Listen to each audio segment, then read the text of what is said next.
কোথাও কোথাও কোনো জায়গায় কি নজির আছে একজন রিমান্ডের আসামিকে এভাবে গরুর মতো রশি বেঁধে আমার হাজব্যান্ডকে এলাকায় এলাকায় নিয়ে যায় মাইকিং করে জিরো টলারেন্স ঘোষণা করতেছে ওসি আরিফ।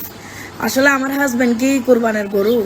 আমার হাজব্যান্ডকে এভাবে নিয়ে যায় মেকিং করতেছে কেন? জিরো টলারের মধ্যে কি ওই টলারে আর জায়গা নাই আর কোনো ক্রিমিনালকে অ্যাটাচ করার জন্য?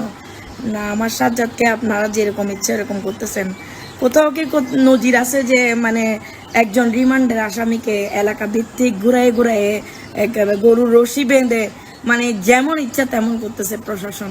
আসলে কি ওর ফ্যামিলি কোনো ব্যাকগ্রাউন্ড নাই, মানে ওর জন্য কথা বলার কেউ নাই? তো তো এখন আমিও তো মেয়ে মানুষ, আমাকেও 2-3টা মামলা দিয়ে বসে আছে। এখন আমি কি করব বলেন?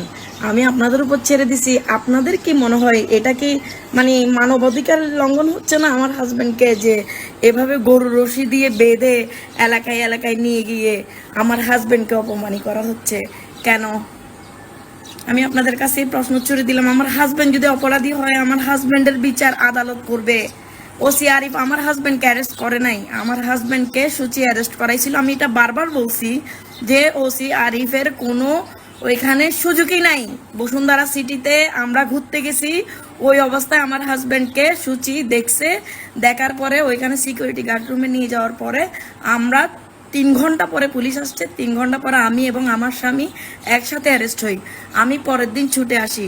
আমার হাজবেন্ড যখন তামান্না তামান্না করে চিল্লাইতেছিল, আমি তখন আমার মোবাইল হারাই গেছে, তাই মোবাইলের জন্য 5 মিনিটের জন্য আমি নিচে নামছিলাম। একসাথে অ্যারেস্ট হয়েছি।